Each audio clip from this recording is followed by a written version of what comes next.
White Line starts in Almere in Spain after a body is found in the aftermath of a rainstorm in which the ground is shifted. The police suspect it is an Englishman, Axel Collins, but can't tell because the body's been mummified, so they call out his sister to see if she can identify the body. The main characters you need to keep an eye on for this series are Boxer, Andrea Califa, who is a wealthy businessman, probably the most powerful man in Ibiza, his wife Conchita, and his son Oriol. Boxer is Andrea's head of security. He comes to tell him that the body's been found in his land in Almere, and they suspect it to be Axel Collins. Zoe, who's Axel's brother, makes a decision, decides she won't go back to England, she's going back out to Ibiza to find out what really happened to her brother 20 years ago. And so, she hitchhikes her way out to Ibiza from Almere, and after travelling for some time, she makes it off the ferry and finally steps foot in Ibiza. Ibiza is quite a large trade for drugs, and here are just some of the ways to get them in.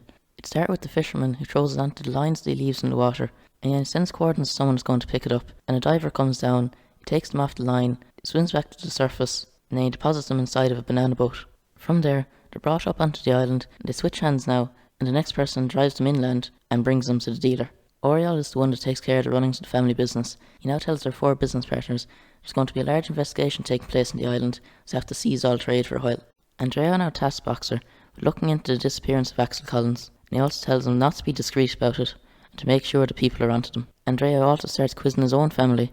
He rings up his son asking if he had anything to do with it, and from his son's side, he glances to his mother, and she then takes the phone. Andrea now asks his wife if she had anything to do with it, and she just dodges the question altogether. Marcus, who's one of the Califata's dealers, has one of his underlings arrive with a banana boat full of coke. He tries to tell him that he can't take it, but he throws it over the gate to him anyways. Unfortunately, on the way over the gate, the banana boat bursts open, and Marcus now tries to fix it up with duct tape.